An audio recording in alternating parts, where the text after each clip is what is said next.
এক পাশে সাগর, আরেক পাশে পাহাড়ের চূড়ায় একটি যাদির নিচে সমুদ্র সৈকত।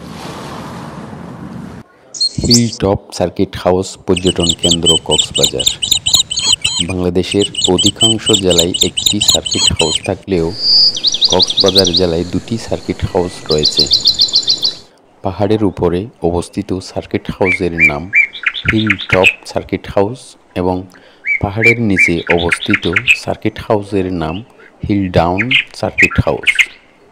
কক্সবাজার জেলায় পর্যটন নগরী হওয়ার প্রায় সারা বছরেই সার্কিট হাউসের রুম পরিপূর্ণ থাকে।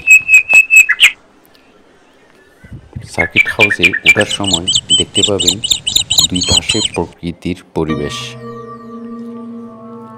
সার্কিট হাউসের উপরে রয়েছেন একটি প্রাচীন বৌদ্ধ জাদি। চারপাশে পাহাড়ের নিচে দেখতে পাবেন পুরো সাগরের ভিউ। এখানে প্রতিদিন হাজার হাজার দর্শনার্থীরা পর্যটক এসে থাকে।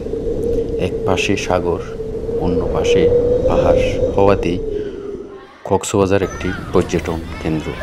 শৈবাল পয়েন্টে ঝাউবনের মাছ দিয়ে একটি রাস্তা।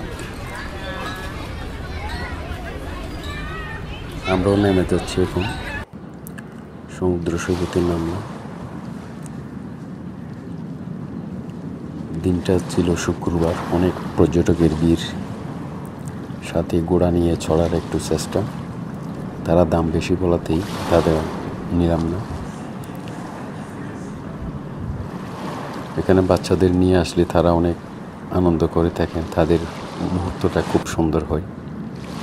মাঝে মাঝে এমন আসা খুব প্রয়োজন।